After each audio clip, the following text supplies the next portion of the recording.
Programa Diálogo com Edmo Bernardes. Apoio Unimed. Cuidar de você, esse é o plano. Balões Pic Pic. Ed Ribeirão e tem 40 anos. E Mousse Cake. Venha reconhecer. Unidade Itatiaia.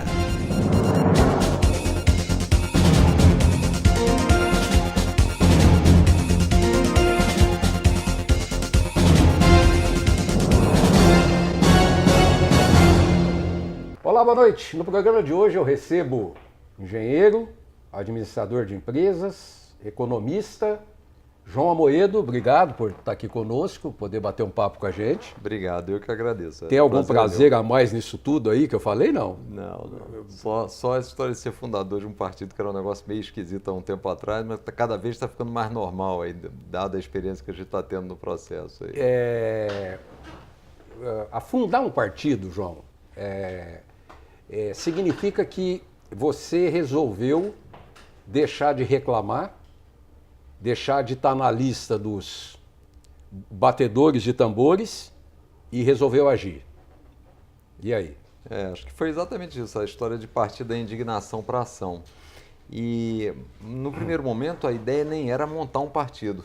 No primeiro momento, aí, quando a gente começou a conversar lá, eu e um pequeno grupo de amigos, em 2008, 2009, o que a gente queria era levar práticas da iniciativa privada para a área pública, com um único objetivo: melhorar a qualidade dos serviços públicos prestados, porque no nosso entender, e isso vale até hoje, quer dizer, a gente paga uma carga tributária enorme e os serviços públicos essenciais são muito ruins. Não é só isso, né?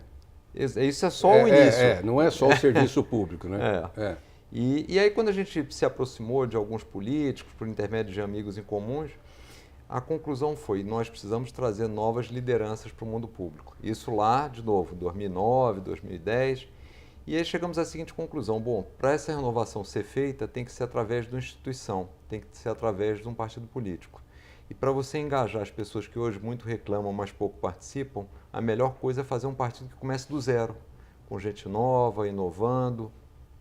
E aí veio a ideia, falou: bom, então a conclusão é meio óbvia, temos que montar um partido.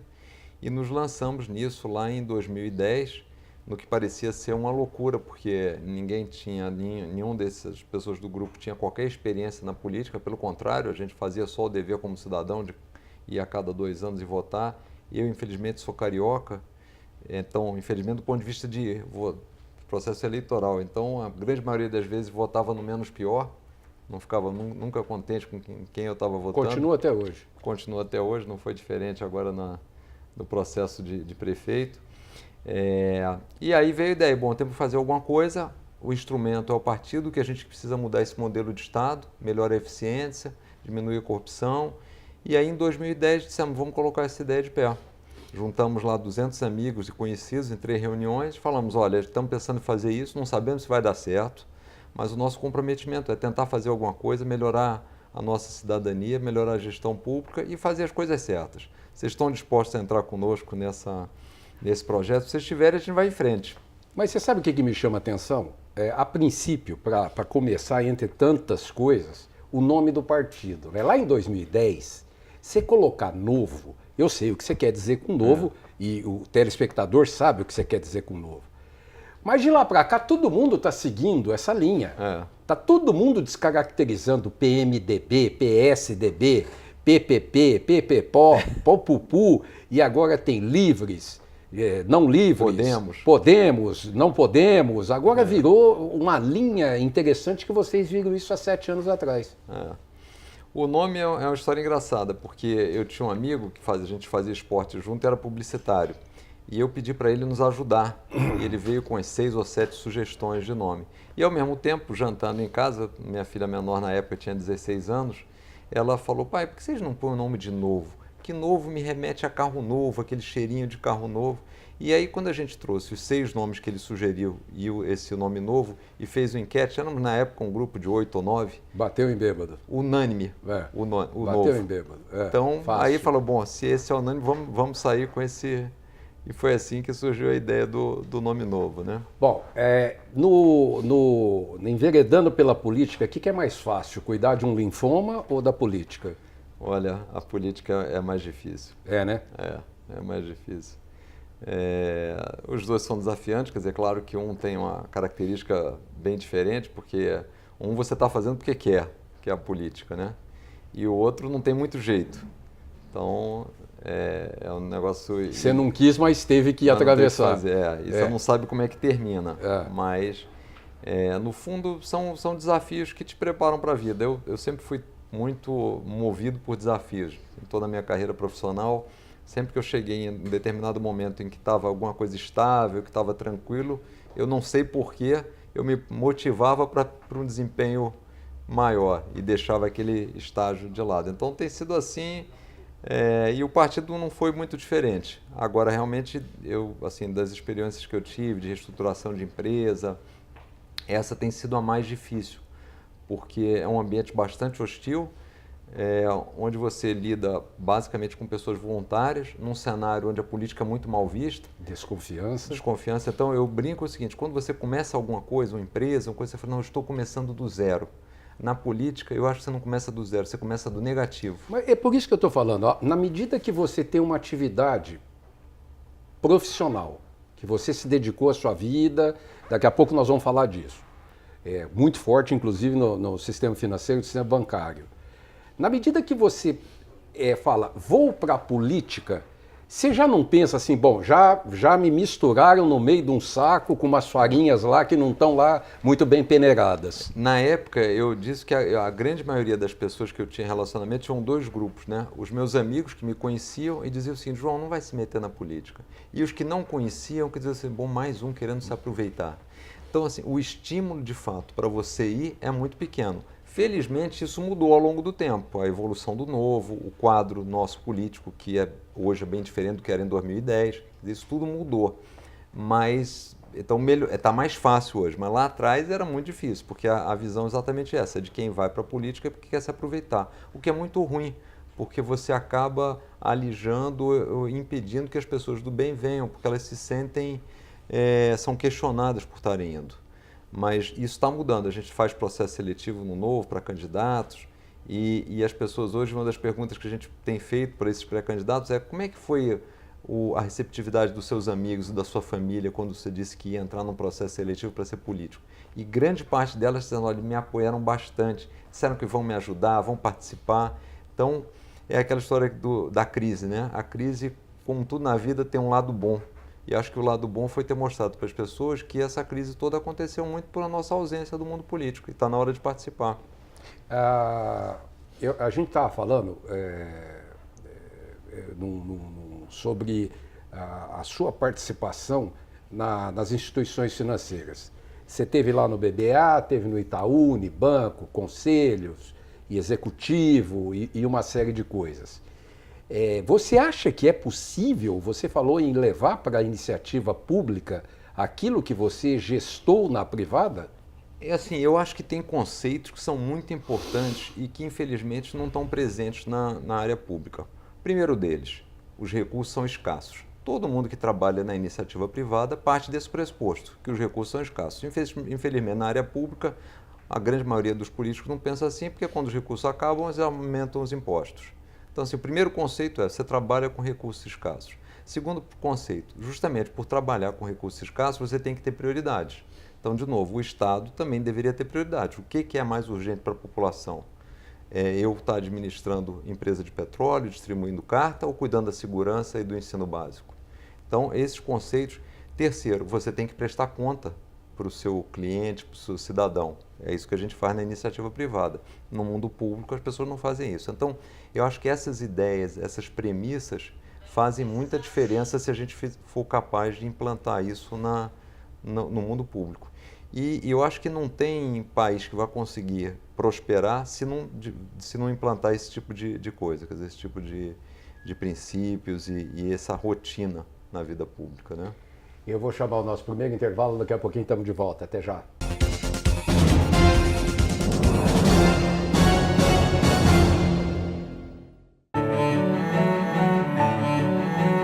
Fomos gerados na mais bonita das esperas. E ao nascer, ganhamos de presente a vida. Para desfrutá-la, é preciso apenas uma coisa: saúde. E colocarmos em prática a nossa vocação, que é cuidar. Hospital Unimed Ribeirão, um marco na saúde de todos nós. Ter mais informação faz bem até para o seu bolso. Clube do Assinante à Cidade. Mais benefícios para quem está sempre bem informado. Saiba mais em clubedoassinante.jornalacidade.com.br. Assine já e aproveite. 0800 775 7575. Hoje eu quero aquela brusqueta de pepperoni. Eu não vejo a hora de provar o confit de pato. Ou será que peço o risoto de carne seca, hein? E eu mereço o brownie de sobremesa. Eu vou pedir a torta de chocolate com geleia de damasco. Nossa, a gente nem chegou e já tá pensando na sobremesa. O mousse cake da Itatiaia agora é My Mousse Cake. O mousse cake que você sempre amou, com tudo que você sempre pediu. Voltamos a apresentar Diálogo com Edmo Bernardes. Apoio Unimed, Balões Pique Pique e Mousse Cake. Estamos de volta com o segundo bloco do programa. Olha, graças à Unimed, que cuida da sua saúde, Balões Pique Pique, 40 anos de Ribeirão Preto, exportando para diversos países, e Mousse Cake, o lugar mais gostoso de Ribeirão Preto, sem dúvida nenhuma. E a gente entra perguntando, presidência da República?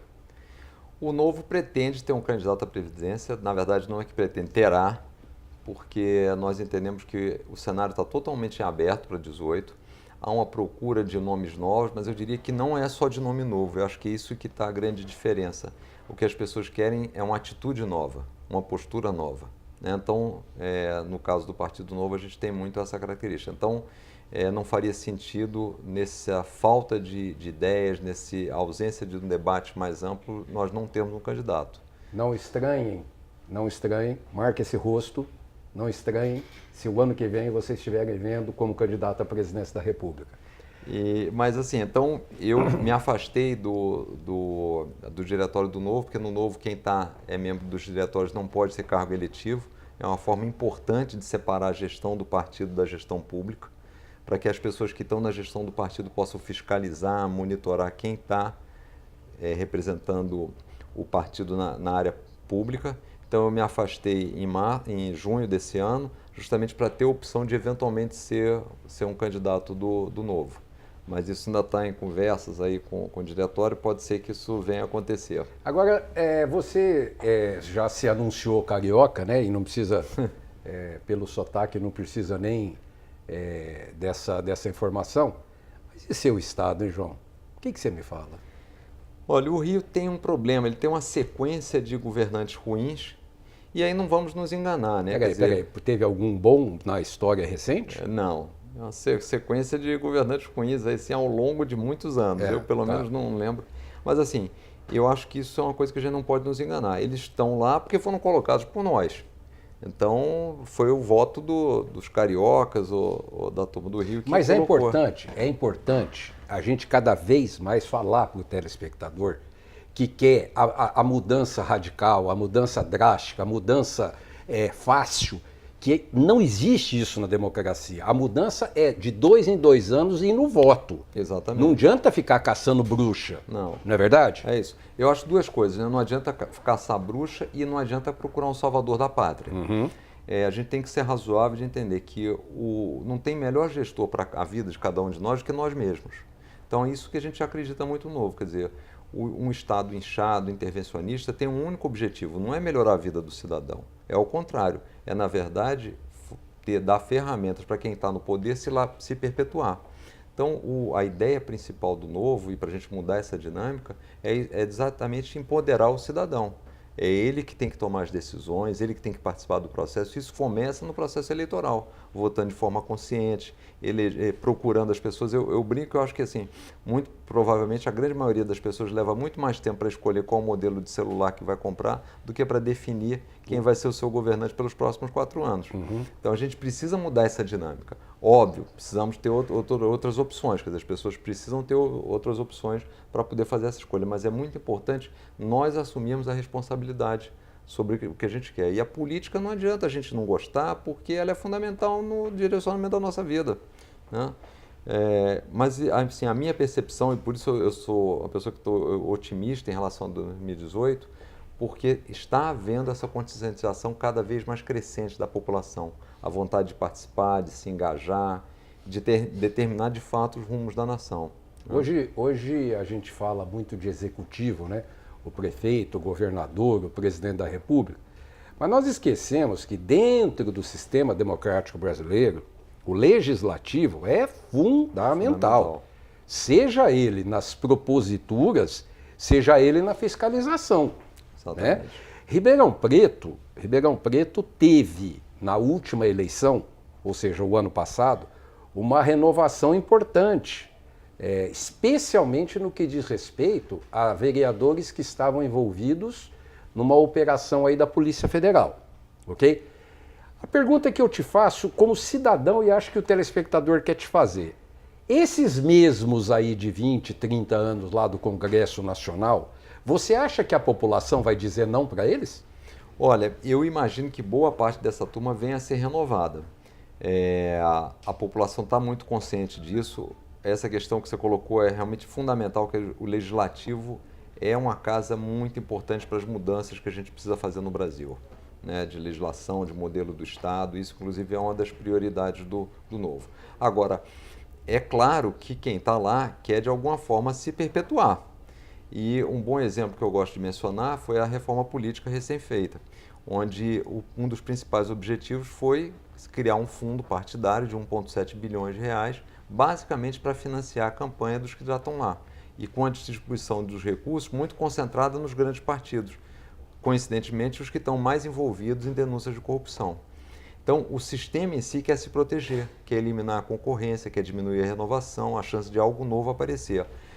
E aí é mais importante ainda voltar ao ponto que a gente estava falando, que é a responsabilidade do cidadão de não só querer a renovação, como atuar por ela, né? Quer dizer, votar em novos nomes, divulgar as ideias, ser um formador de opinião de fato. Então, isso é fundamental. Mas fazendo isso, eu acho que a gente pode ter a chance de ter uma bela renovação no Congresso. Como é que, João, você pega um sistema parlamentar desse, em que eu posso falar ele é sedutor para a corrupção?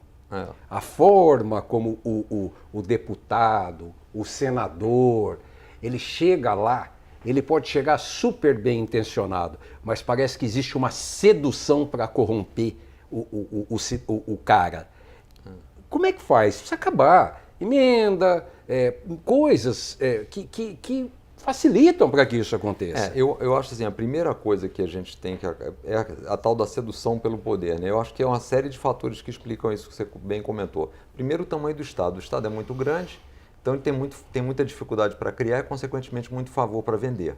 Então, é uma concentração de poder que cria um ambiente propício à corrupção. Segunda coisa, o eleito tem que chegar lá dando exemplo de corte de privilégios. Então, a gente até fez isso novo, quer dizer, redução do número de assessores, redução das verbas de gabinete, quer dizer, ele tem que ir para lá como um cidadão comum, que vai trabalhar com recursos escassos e vai reduzir esses seus privilégios. Terceira coisa que é o que falta no Brasil hoje. Os partidos como instituição deveriam cobrar de quem foi eleito uma postura em prol do cidadão e não uma postura de perpetuação no poder, quer dizer, o comprometimento, a dívida, vamos dizer, a responsabilidade deveria ser com o cidadão e não com o Estado, com a máquina partidária, né? E, infelizmente, a grande maioria dos partidos não se estruturou e não se comporta como uma instituição. E acho que isso que seria fundamental para justamente poder cobrar das pessoas que foram eleitas e colocá-las no rumo correto, né? Representando os desejos do cidadão. Nós vamos chamar o segundo intervalo, daqui a pouquinho estamos de volta. Até já.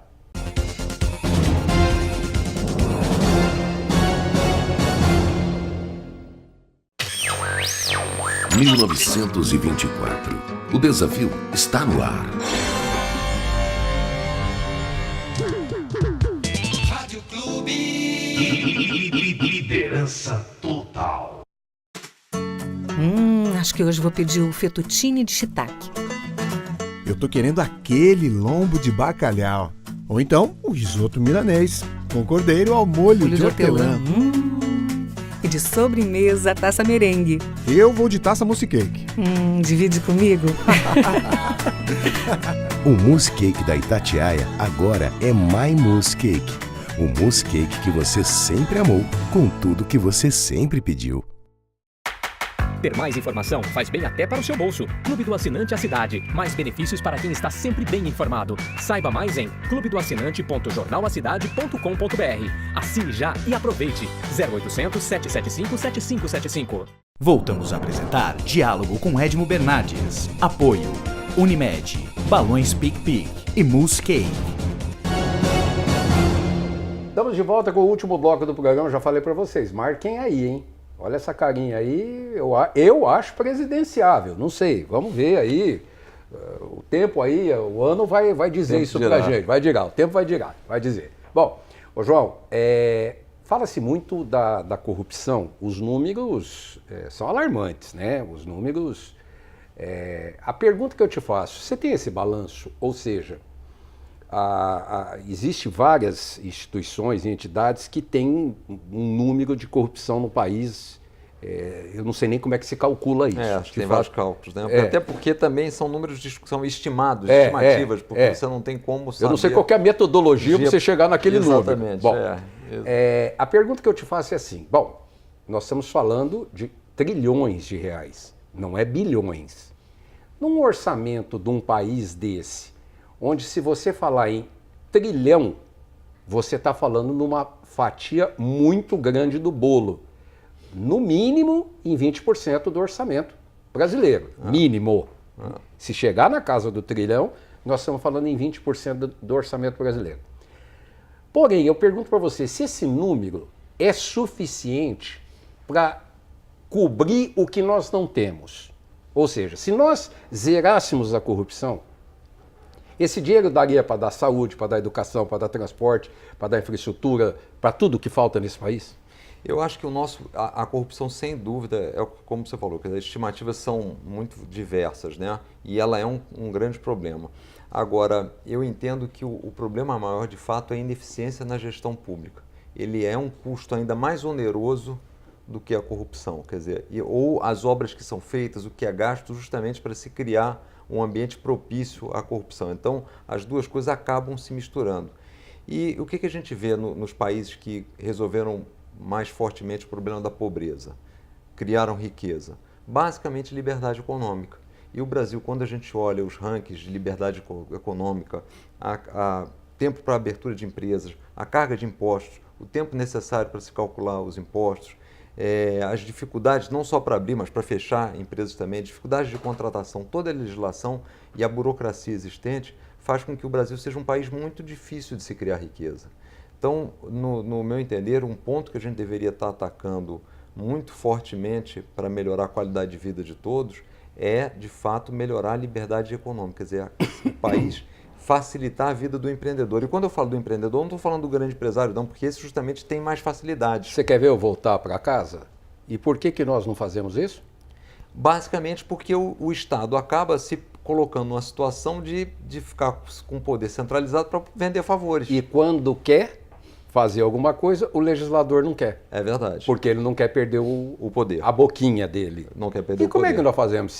Se quem manda não quer, quem legisla e pode mudar também não quer, não tem o que fazer. A gente tem que lembrar que todas essas pessoas que estão lá, tanto do legislativo quanto do executivo, foram colocadas por nós. Então, o que é importante? A gente ter o diagnóstico correto. O que precisa ser feito? Mas esse discurso, João, você sabe o que é? Aí deixa eu te colocar a minha aflição como cidadão. Aí eu quero ficar igual todo mundo lá, 220 milhões, 215 milhões de brasileiros. Poxa, não tem um jeito de ser mais rápido isso, gente? Olha, não tem atalho. Não tem nada, eu não acredito em atalho na vida. O que você faz com atalho, você pode estar certo. O ganho que você vai ter agora pelo atalho, você pagará esse custo com juros e correção no momento logo à frente. E normalmente esse custo que aparecerá para você pagar vai aparecer no momento que você está mais descapitalizado. Então, você construir as coisas sem atalho e ter consciência disso é a forma mais rápida para você resolver os problemas. Deixa eu, antes de terminar o programa, vamos pular para a eleição do ano que vem. O que você espera encontrar pela frente para o ano que vem como concorrente? Olha, eu acho que está muito em aberto, os nomes já estão aí, né? Basicamente os nomes já estão aparecendo nas pesquisas, mas eu acho que ainda tem um nível de indefinição muito grande. Os números que você fala é o Bolsonaro e o Lula. Bolsonaro e Lula, mas vamos lembrar, o Lula tem ainda uma chance de ser preso no meio do caminho E o Bolsonaro é um candidato ainda sem partido. Sério que você acredita nisso? Eu acredito. Sério? Sério, acredito. Eu vou te mandar um gorrinho do meu Papai Noel. Eu juro por Deus que eu te mando de presente. Eu sou otimista. E o Bolsonaro ainda é um candidato ainda sem partido. E no meu caso, que acredito muito na questão das instituições, isso para mim é uma grande interrogação. Porque também não dá para você imaginar que você vai governar sozinho. E governar em conjunto não significa que você vai ter que fazer várias alianças e coligações deturpando o que você vinha se propondo, mas você tem que ir com a equipe. Eu não confio em nada que você faça sozinho. Então, no Novo, a gente sempre acreditou muito nisso. Quer dizer, você tem que fazer um projeto com equipe, com gente, porque senão você não constrói nada sustentável. Quando o presidente Temer assumiu, acho que a opinião pública e privada, todo mundo foi unânime de que ele colocou lá, pelo menos na área econômica, inclusive você divide lá naquela fundação no Rio de Janeiro com o Ilan Goldfein, que está afastado em função do Banco Central, né? Vocês participam daquela mesma instituição que não tem fins lucrativos, etc. Exato, e tal. É um estudo de desenvolvimento de políticas econômicas. Exatamente. Todo mundo foi categórico que estava ali um time de primeira primeira qualidade. Primeira, né? Muito bem. E não tem dúvida, tanto que os resultados estão aí. Mas quanto nós estamos pagando por isso? A população. Eu acho que o custo elevado está na negociação do Congresso, porque ele está tentando fazer mudanças. Eu não me furto em falar de dinheiro com você pela sua história profissional. Assim, o que eu acho que a gente está pagando, o custo elevado que se tem hoje é porque você tem um Congresso ainda funcionando nos moldes antigos, da emenda, da verba alocada. Então, com voto por liderança. Exato. Então, os avanços são muito custosos para o Estado. E a gente tem, por exemplo, uma coisa que é fundamental, não adianta a gente não enxergar a realidade. O Brasil tem uma conta na Previdência que não fecha. Então, se a gente não fizer essa reforma, no fundo, a gente está onerando as pessoas que ainda nem nasceram. Mas aí o funcionário público não quer, o Congresso não quer para fazer média com todo mundo. Como é que nós vamos fazer essa reforma da Previdência? A primeira coisa é comunicar corretamente que a reforma é um meio, porque o fim é ter as contas equilibradas e ter dinheiro para pagar saúde, educação e segurança. Se isso não acontecer, se a gente não consegue fazer uma reforma do jeito que ela está estruturada, com os privilégios para algumas categorias, especialmente no setor público, a gente já viu que a conta é inviável. 46% dos gastos está indo para a Previdência. O rombo da Previdência previsto para esse ano é alguma coisa como 180 bilhões e 202 bilhões ano que vem. Então, não tem jeito, a gente tem que mexer nisso sobre o risco do país ficar inviável. E aí todos vão pagar a conta, né? E esse é o problema. Normalmente, a conta maior vem justamente para os mais pobres, que são os que mais precisam. Quem você julga mais decisivo para fazer essas mudanças, o Executivo ou o Legislativo? Hoje é o Legislativo. Acho que o Executivo teria que ser mais firme e teria que explicitar mais para a população para colocá-la a seu favor. Quer dizer, eu diria que hoje o determinante para essas mudanças vai ser a população. Então, o Executivo tem que ser capaz de trazê-la para o seu lado. Porque, rapidamente, para a gente finalizar, por que a população recuou depois que tirou a Dilma? Recuou em relação a quê que você disse? Se manifestar, porque a corrupção está aí, a grosseria das atitudes das instituições está aí. Eu não sei, eu acho que foi um misto de cansaço, de achar que, olha, não tem muito o que fazer agora, de postergar esse problema para 2018, e talvez por isso o debate eleitoral tenha sido tão antecipado, né? Então, acho que é um pouco por aí de se sentir talvez também sem força para fazer as mudanças depois de ter mudado e ter visto que quem entrou fez mudanças importantes na área econômica, mas dentro da mesma rotina, né? Claro que também com pressupostos econômicos com mais bom senso, mas dentro da mesma rotina de atuação política, o que não é bom, né? Claro. João, muito obrigado. Vamos voltar a falar, eu espero poder voltar a falar com você mais para frente para a gente poder, como eu tive com o Bolsonaro, estou com você nesse momento, eu espero para a gente poder voltar quando a coisa estiver um pouco mais definida. Perfeito, vai ser um prazer. Tenho certeza que vai ser um prazer, gostaria muito de estar de volta. Semana que vem estamos de volta com mais um diálogo aqui nos canais de Ribeirão Preto com, naturalmente, sempre lembrando, Unimed, Balões Pique-Pique e também o lugar mais de Ribeirão Preto, que é o Mousse Cake. Só desse nome já dá um tremendo de um sabor. Boa noite a todos. Programa Diálogo com Edmo Bernardes. Apoio Unimed. Cuidar de você, esse é o plano. Balões Pique-Pique. Ed Ribeirão e tem 40 anos. E Muscake. Venha reconhecer Unidade Itatiaia.